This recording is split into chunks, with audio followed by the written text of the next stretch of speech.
The Home Tech Podcast is supported by listeners like you. To find out more, go to HomeTech.fm/support.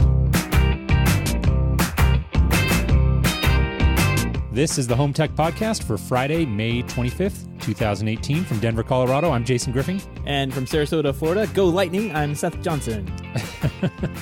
I see you got your hat on tonight, Seth. I don't know that I've ever seen you wear a hat before. Yeah, well, you're getting in the spirit. Right. Well, and I also just took a shower, did comb my hair, so toss this on. But it's Game 7, and yeah, hey, that's a big one. Yeah. I like hockey. I'm not a huge, I don't follow it super closely. I definitely watched the Colorado Avalanche made the playoffs this year. I think they may have just sort of snuck in and watched them in the first round, but they got eliminated, and I kind of lost track since then. Where are we? Is this like the Eastern Conference Finals, or I know it's not the Stanley Cup, is it? No, this is whatever they call it, the right before the Stanley Cup. This is it. So if they win Game 7, they're in the Stanley Cup. They go to the Cup. Got it. And they're playing the Capitals, which is my least favorite team, mostly because they're a pretty good team most of the time. They've got really good players on their team, and easy to hate. They're easy to hate, and every time I've gone to a game in Tampa, the fans have been just cordial. They're so nice, and they're no matter the outcome, if they lost, they won. They don't rub it in. They don't, it's like, oh, you guys played great tonight, even though we lost. It's one of good those things. Sports. So they're very good sports, and I just man, it's how could they be such a good team and not be the Lightning, right? So it's just like. Anyway, well, we've got Greg in the live chat room tonight, and Greg is from Canada. So I'm going to paint with broad strokes and wonder if he could teach us a thing or two about hockey. I'm not sure who's even left in the playoffs this year, but hey, I'll get behind the Lightning just for you, Seth. Thanks. Well, yeah, we'll see what happens. Game 7's tonight.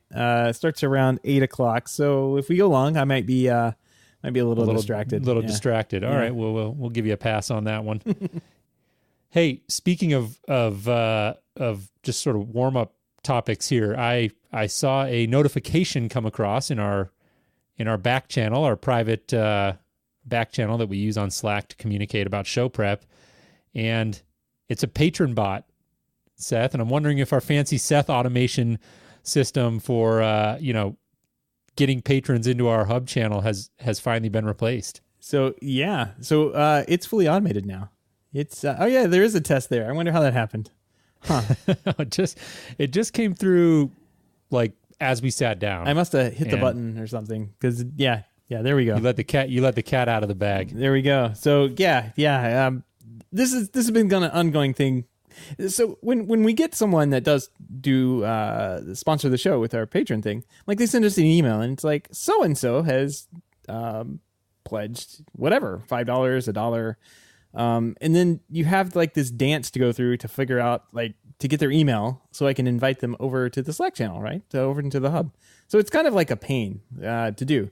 Now it is painless, because not only does this bot notify us and I don't have to check the email anymore, this bot will also invite them as soon as the pledge goes through there. So it's a smart bot, Jason. And isn't technology wonderful? Yeah, this is what automation's all about, I think, though. Yeah. This is what it's for. And it means that we'll no longer receive any emails that say, "Hey, I never got my hub invite." Well, yeah. Well, I'm not going to say that's not going to happen again, because I know how my programming works. So this may not work. Time will tell. Yeah, time will tell. Yeah, absolutely. So I'm hoping for the best. Yeah, if you're interested in helping us test that out, stay tuned. We'll talk a little bit more about our patron program there as a way to support the show.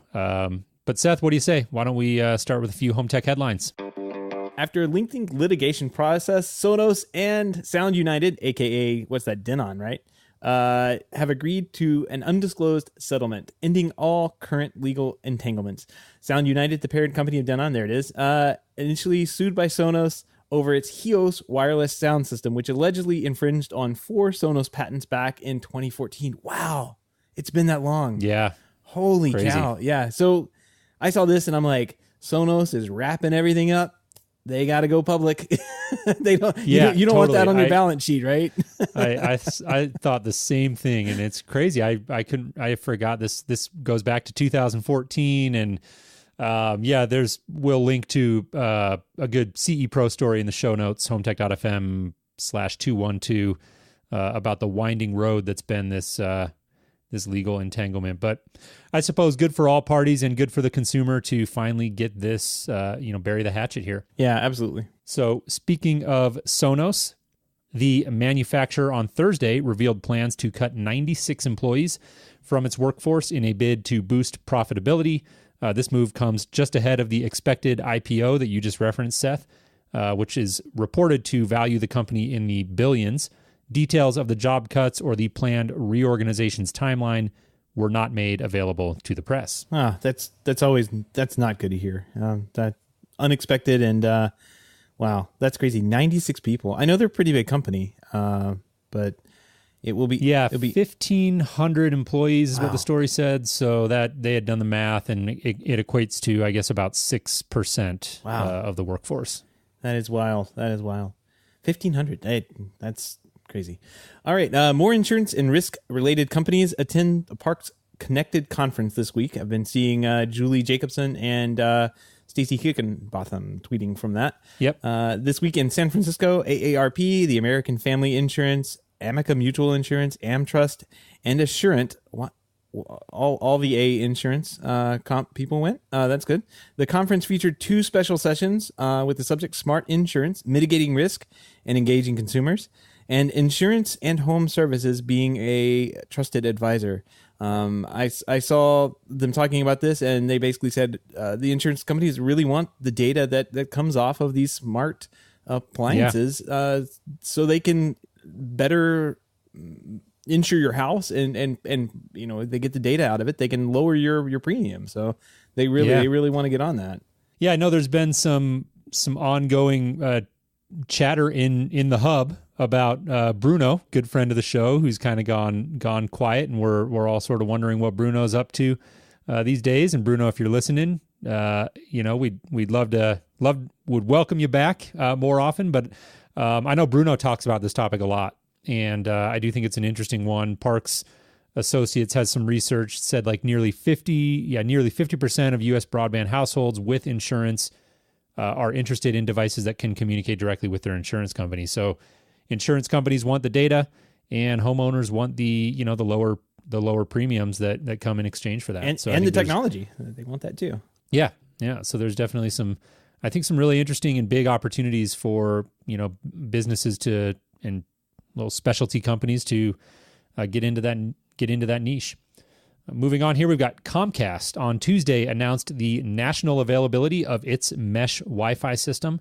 The hexagon-shaped X-Fi pods are Wi-Fi extenders that Comcast is selling for $119 for a 3-pack and $199 for a package of 6. Wow, so you get a good price break there if you buy 6 of them. The devices plug in directly to electrical outlets and are designed to work with Comcast's new X-Fi Advanced Gateway and X-Fi Wi-Fi management tool. So there you go. Did you see pictures of these? Did you see the pictures of them? Not the pick of the week, but do you see how big they are? They're tiny. Yeah, they are. And I had a side note that I had made on this one.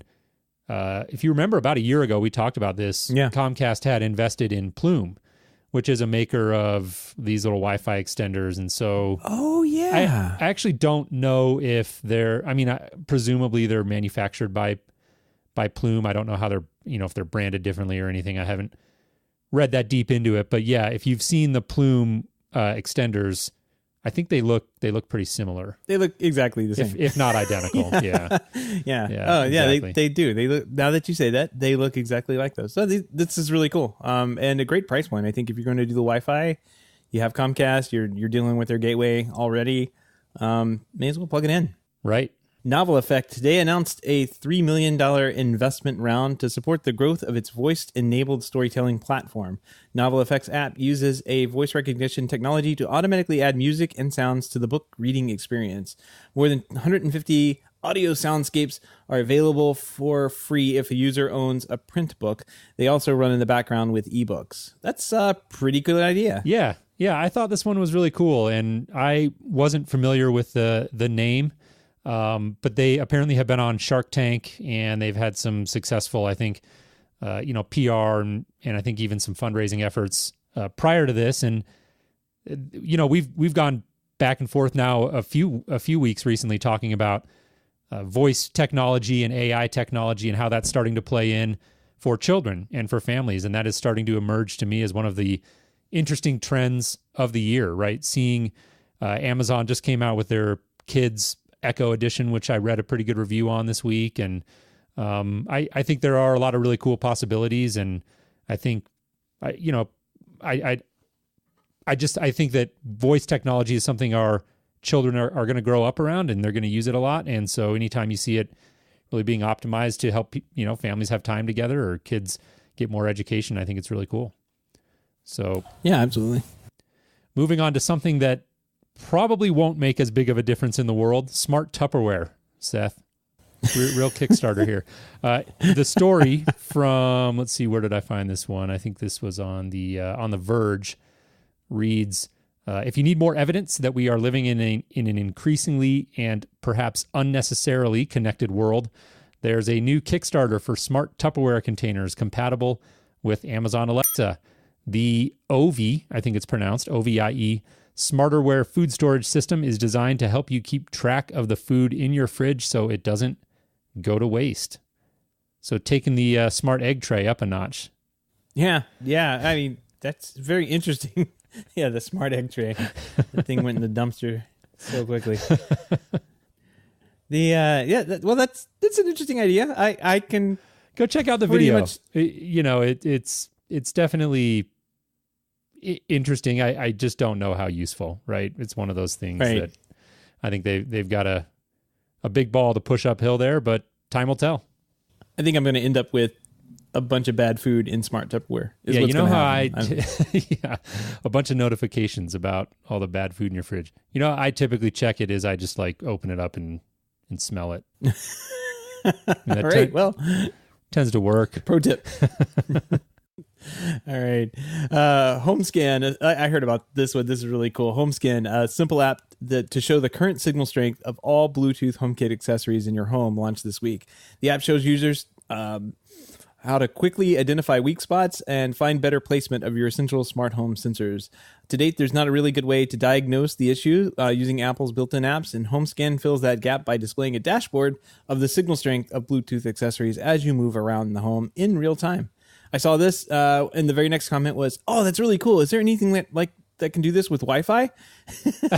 Oh, come on. On the Apple ecosystem, on the iOS ecosystem, you can't, because Apple. Oh well, yeah, okay. Does limit. I mean, they took, even Fing has kind of been crippled with its MAC address.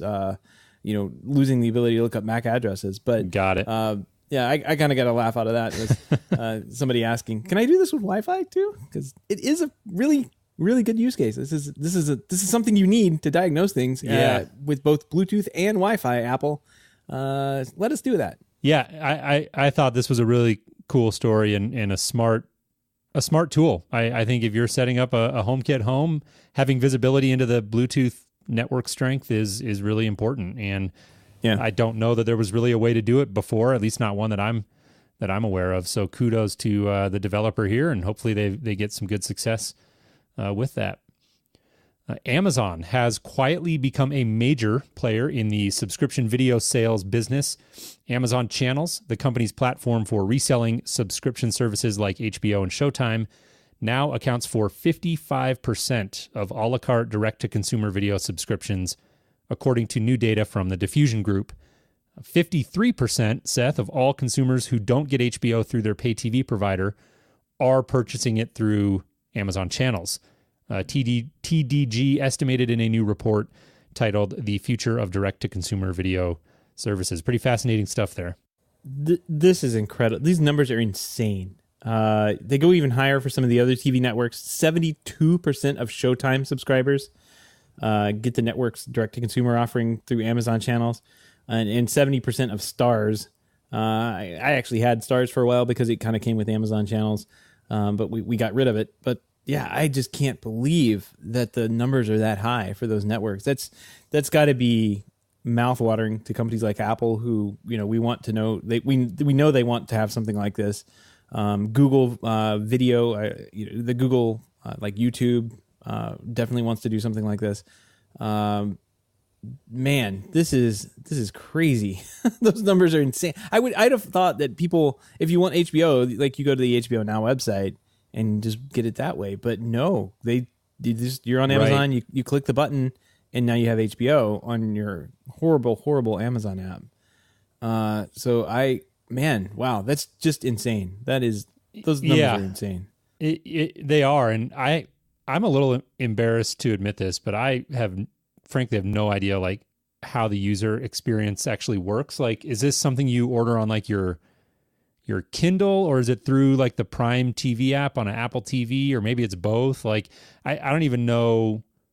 I mean, I knew this existed, but I had no clue that it was so popular. You basically just sign up for it comes in like a product, any other product would for Amazon. So you have like movies, and then you have the ability to subscribe to HBO or Stars or anything like that. They call them like Prime Video channels or something. But you add that on to your you add that on as like a monthly bill, and then they'll charge you monthly, and it shows up in. I mean, at least this was my experience with Stars. It shows the movies that Stars offers. Like, you could go get the Stars app and do the same thing for the same price, I imagine. Right. But the movies from Stars would show up in the Amazon Prime app. Got it.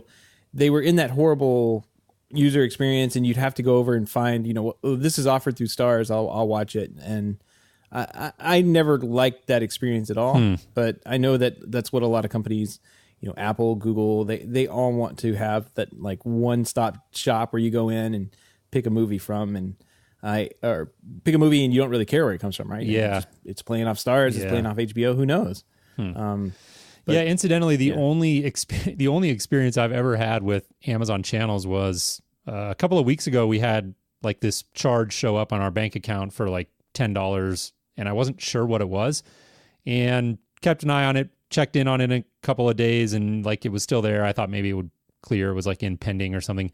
Anyways, I called them and got a hold of somebody really quickly, and turned out that somehow we had CBS All Access activated through Amazon channels. Like, have no idea how that happened.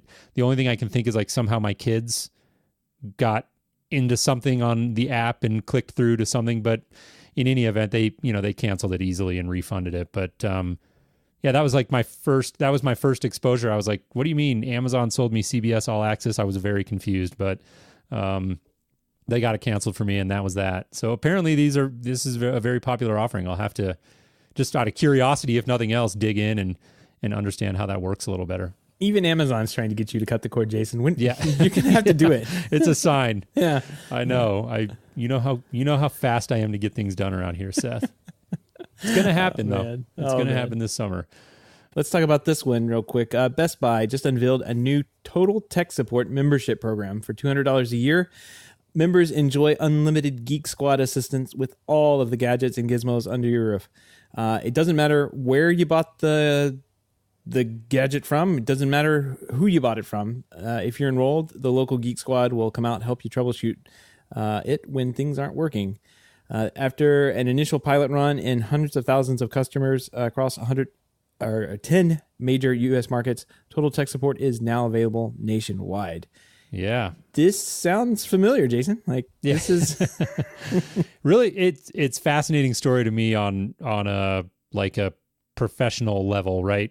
Because at One Vision, this is what we live and breathe, is this whole idea of, monetizing tech support and monetizing service. So I was really interested to see this story come across. I, incidentally, probably going back 3-4 weeks ago, I had stumbled across this and didn't think a whole lot of it. I was researching for a blog post, and I think I had Google searched something like, paid 24/7 model or something like that. Anyways, I was poking around the internet as part of our blogging efforts, which we do quite a bit of, and had stumbled across this page and had just kind of assumed that it was something that had been around for a while and I hadn't heard of before. And that was sort of that at the time. But yeah, it turns out this is a new offering, and what I had stumbled across was surely related to the pilot run that you mentioned there at the end. So $200 a year. A couple of things to note here. The support, as I understand it, that $200 a year gets you chat and phone support and in-store support. It does not get like somebody comes to your home, you've still got to pay a charge, which I think makes total sense. $200 a year to be able to call somebody to your house would be insanely cheap. There's no way that would be profitable. But it does get you that phone and chat support, in-store support. It gets you like discounted rates on in-home service, also like discounted rates on specialty things like I saw wire runs or projector mounts and things of that nature.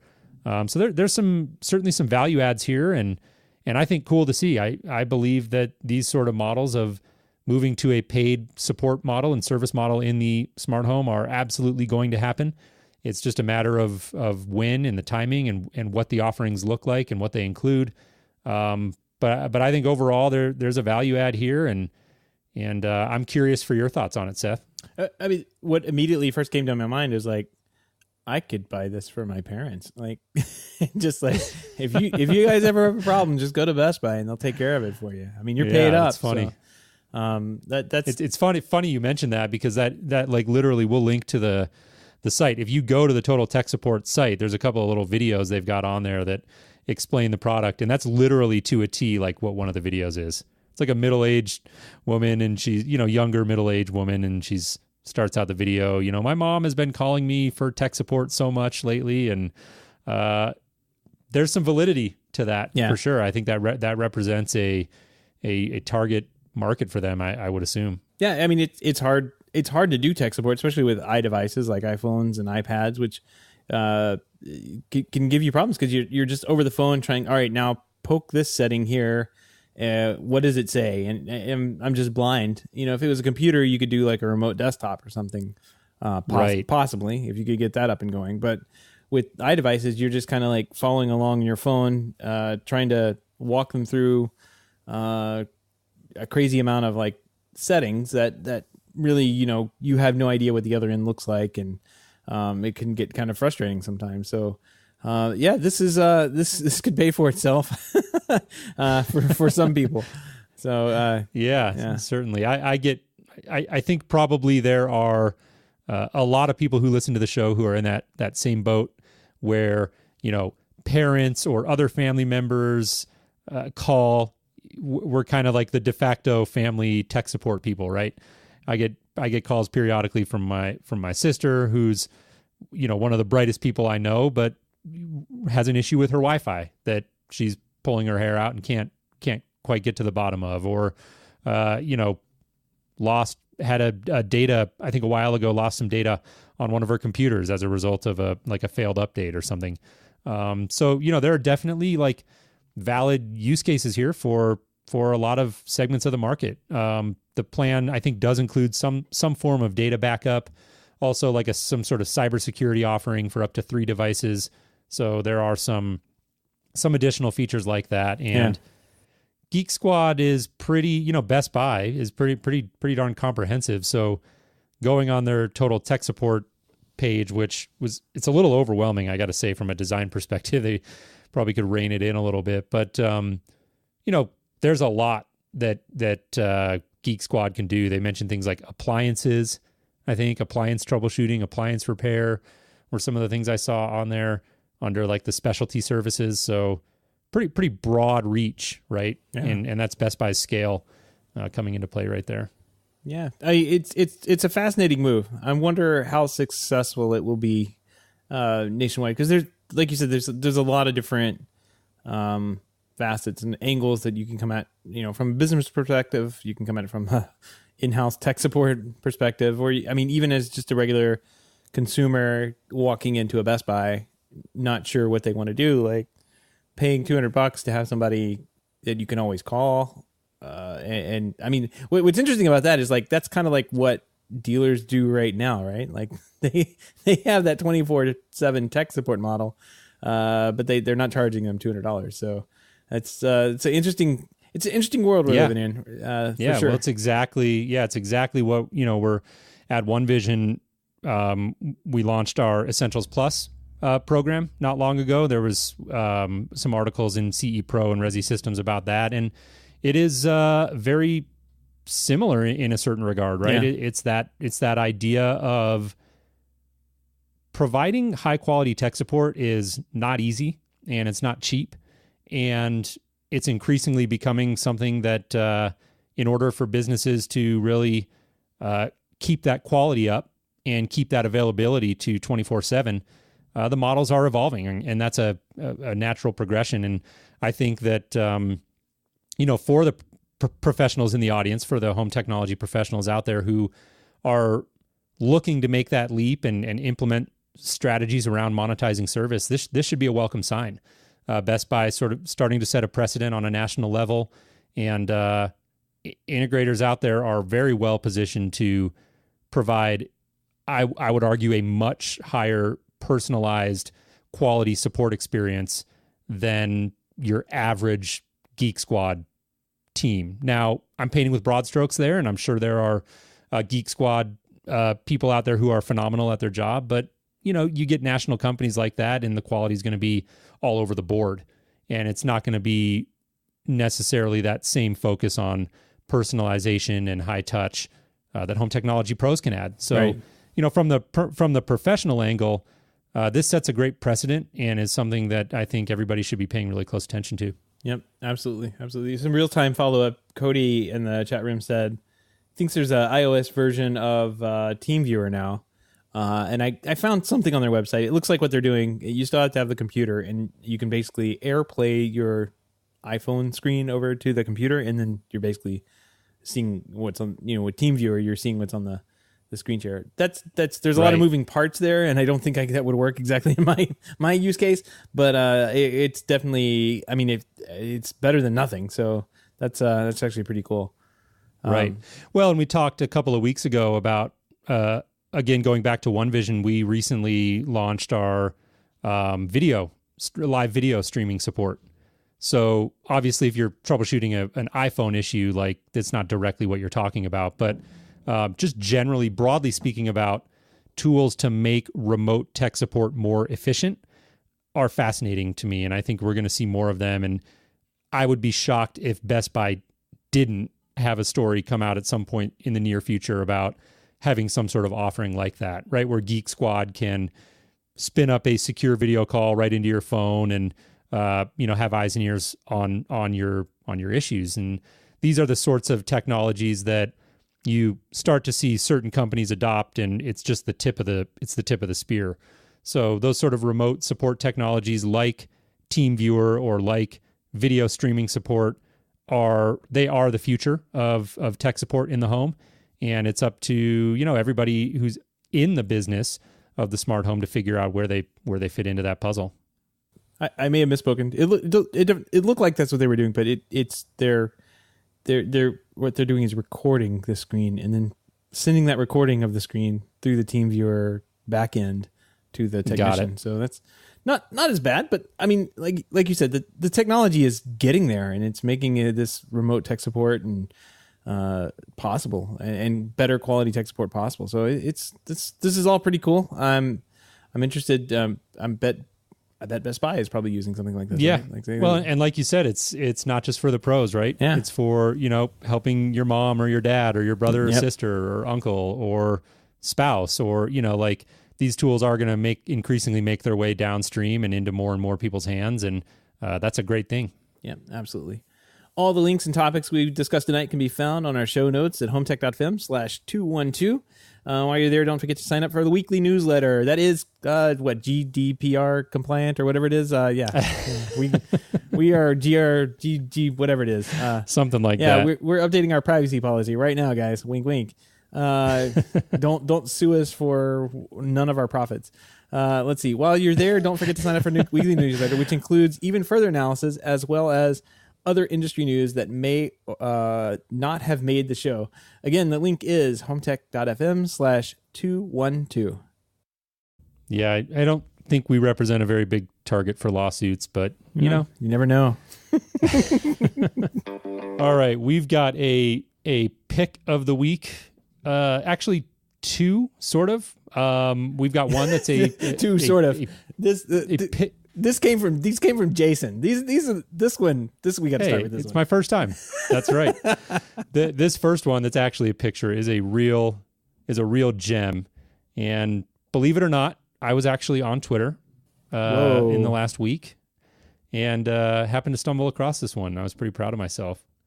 So I don't know if you've actually had a chance to look at it, Seth, but it's a doozy. So let me describe what I've seen here. Well, I'll read what the gentleman wrote. He wrote, "My grandmother was complaining about how she couldn't use the remote, so I grandma-ified it for her." And it's your standard, what looks to be maybe a cable box remote, I guess. Yeah, that's got to be like a Comcast, I think. It looks like he's used a combination of Scotch tape and maybe Post-it notes. And pink Post-it notes, yeah, and has torn them or cut them, whatever. Sort of jigsawed them together. He made it happen. That's what mattered. Over the buttons that would only be relevant to his grandma, which let me list them off because there's not that many. He's labeled on the Post-it notes what these buttons do. The top one is, of course, on off, and it's cut out from the top left side. And then there's a volume up and volume down, or channel up, channel down, volume up, volume down.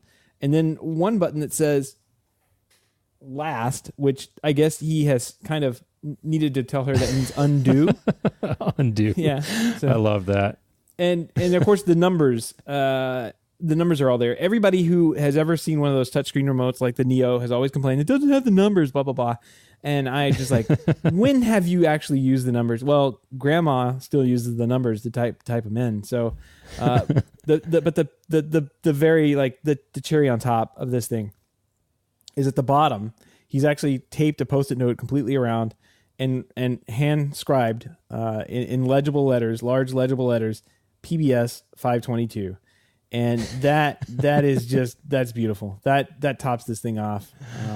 This is a work of art. And we we just threw it up in the live room for all those of you joining us live tonight. I'm not gonna lie, I wanted to do this a couple of times for some of my clients. Yeah, with control system remotes, right? Yeah. Yeah.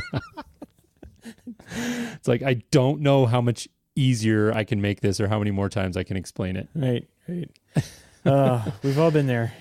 So I suppose a lesson there for remote manufacturers about the buttons that certain segments of the population value. I'll put that in a politically correct way.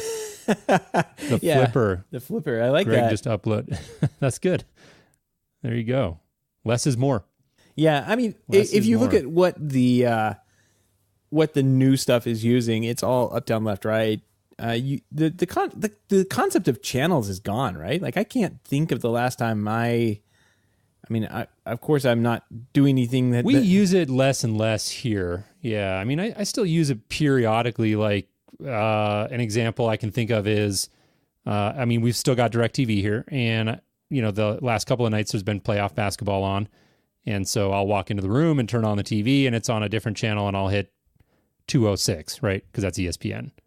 And so, I do still occasionally use those numbers, but less and less, definitely. Most of what we watch now is on the DVR or on apps. Yeah, and I'm kind of like, I'm on the app side where if I'm going to change the channel, I'm basically dropping out of the app, going over to the next app and hitting go. And that doesn't require channel buttons. And it may just be as many clicks as that you made to type in 20 whatever it was for ESPN. So yeah. I can't even remember what channels are these days. Like, I think the local channels are like 7 or something. I don't know.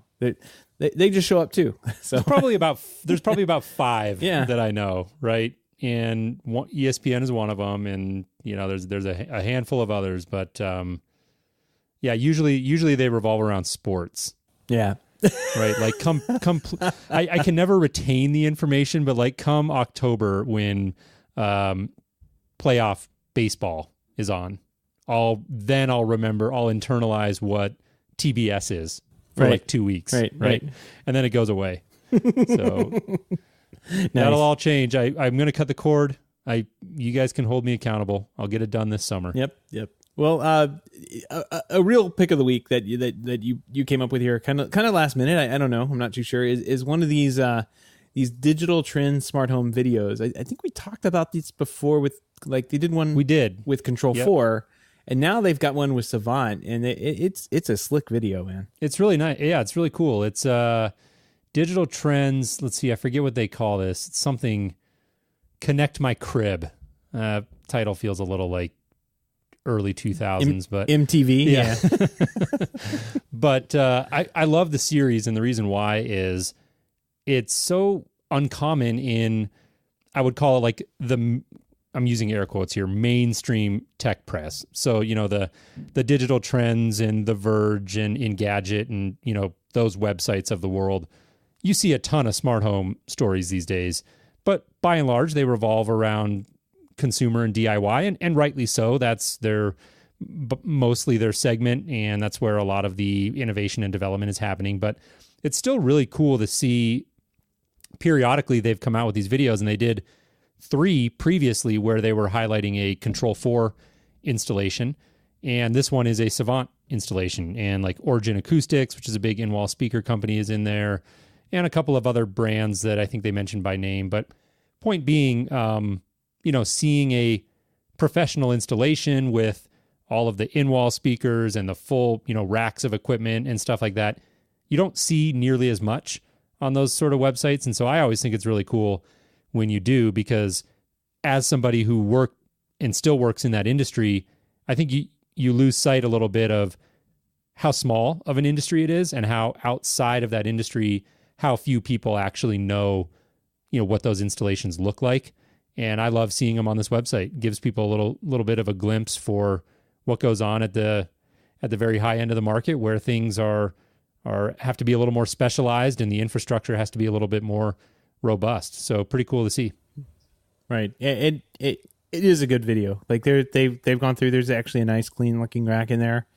It's a good install, it looks like. So check it out. We'll put the link to that in HomeTech.fm/212. So no mailbag this week, but definitely want to remind people that if you have any feedback, questions, comments, pictures, ideas for show topics, whatever you've got, we want to hear from you. Feedback at HomeTech.fm. Again, that's feedback at HomeTech.fm. Or if you prefer, you can head over to our website and you can fill out a form there, which is HomeTech.fm/feedback, and we'd love to hear from you. Yep, and it's VGBTR compliant too, so we're good to go there. Yeah, we're covered. Want to give a big thank you to everyone who supports the show, especially those who are able to financially support the show through our Patreon page. If you don't know about our Patreon page, head on over to HomeTech.fm/support to learn how you can support HomeTech and the things that we do here for as little as $1 a month. Any pledge over $5 a month gets you a shout on the show, and we've got one of those tonight, Jason. This week we have a new patron. I'm going to let you read his name because it's really hard for me to pronounce. I think you might get this one, but just tell me when you're ready. Go ahead, Jason. Jason Griffith. No, I mean, his name, Jason, not yours. Jason Griffith. So his name. He joined in the chat earlier today, Jason Griffith, not Jason Griffing, but he enjoyed, he came in and we had a quick exchange. I said, this isn't going to be confusing at all. And he kind of replied with a smile here. He said, I've had a few vendors call and compliment me on my latest article I wrote or whatever several times. Now I just accept the compliments. I love that. That's amazing. At least somebody's getting complimented. Right. I haven't heard from a vendor in a while, but yeah, that's awesome. I love it. It's funny because this is a topic that my brother and sister can attest to. We're somewhat tuned into, right? Because Griffing with a G at the end, which is how you spell my last name, is pretty uncommon relative to Griffith and Griffin with just IN, right? So we're like hypersensitive to Griffing. Like when I'm spelling it or pronouncing it to like a new person on the phone or spelling it, I always say there's a G at the end.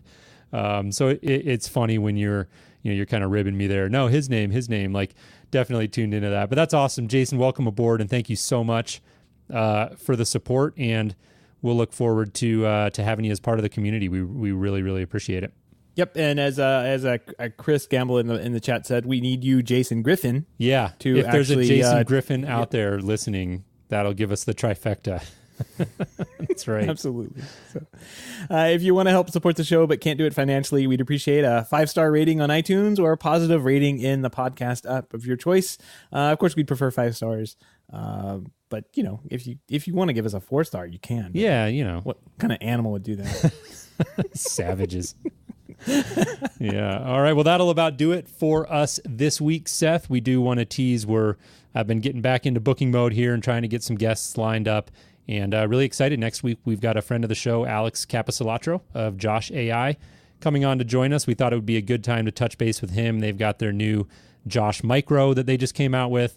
And there's been a lot of developments in AI and voice control in general over the last couple of months. And Alex is, of course, a subject matter expert there. And we look forward to having him on to catch up and get his thoughts on everything that's new in his world. Absolutely. It's a great time to get Alex back on the show and catch up a little bit. So can't wait to have that conversation next week. So and then WWDC's right after that. So wow, we're starting to get busy again, huh? Yeah, it's picking up, and we'll have to see what comes out of that show. Seth, I think you're going to be on your own that week. I've got some plans here in the coming weeks for a little bit of time off. So we're definitely gonna work to try to get a show out every week. But I'll be watching WWDC from Boston. I'll be out there for a team week with One Vision, and we've got a ton of activities and stuff planned every night I'm out there, and really looking forward to that. It'll be a good time. But we'll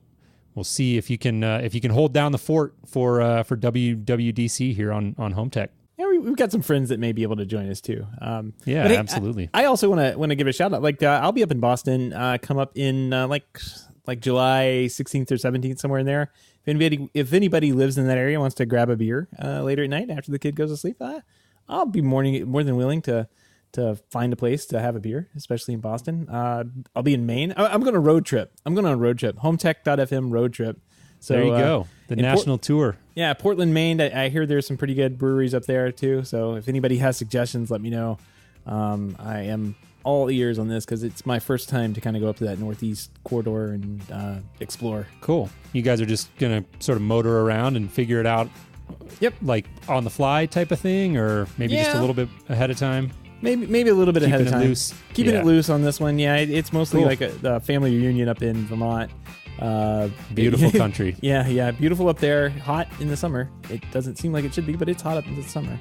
And then we'll be driving back. So it's a flight up, drive back type of trip, which should be fun. Awesome. All right. Well, thank you everybody for tuning in. We really appreciate it. And big thanks as well to those of you who joined us live in the chat room tonight. Me and Seth, we'll look forward to catching up with you next week. Absolutely. Thanks everybody for listening. And Jason and I will talk to you next week. All right. Take care. Go Lightning.